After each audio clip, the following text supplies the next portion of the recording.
My name's Mandy, and my son was born with a cleft of the soft palate. This was something we didn't know until he was about 5 years old.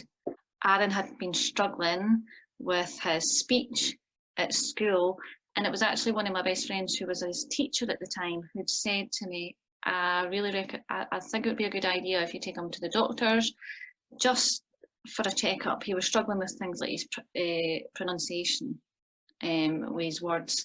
So when we went to see the doctor at ENT, he had a look in Aaron's mouth, just chatting, did a hearing test, asked if he could have a look in my mouth, which did at first think that's a bit strange, but okay. And then had another look in Aaron's mouth, and then basically said to me, do you realise that your son has a cleft palate?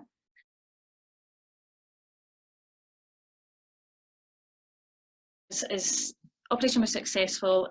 He needed minimal speech therapy, and from then Aaron has been great. He's been fantastic. And what I realised was that the impact that it had was more on me as a parent than it had actually had on him as a child.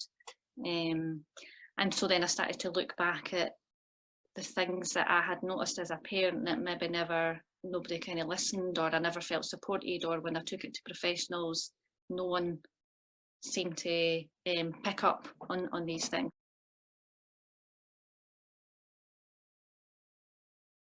In hindsight, I can look back at that now, but at the time, it really kind of feeds into your feeling of not being good enough, and there's something that you're doing that is wrong, and you know, you've asked the professionals and they didn't see an issue, so it must be me. And then he started getting to the age where he went the first time to the dentist, which would have been before he was 5. So just as they first start to go, a wee routine checkup, just check their teeth. Nothing had came from there, no professionals at this point. So that's what you're looking at, about 4, and in fact 5, including the doctor, because I had him back at the doctor back and forth.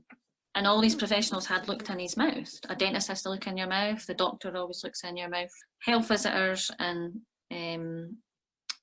midwives. So that's 5 sets of professionals that had all looked in his mouth, and nobody had ever mentioned to me that it's a cleft palate. So what I was saying about the first time, I understand how it could have been missed because our mouth's so small, but then Aaron was starting to get older. So, you know, he was like 4-year-old now, his mouth's getting bigger. So I feel like that can't always be the reason why it was missed.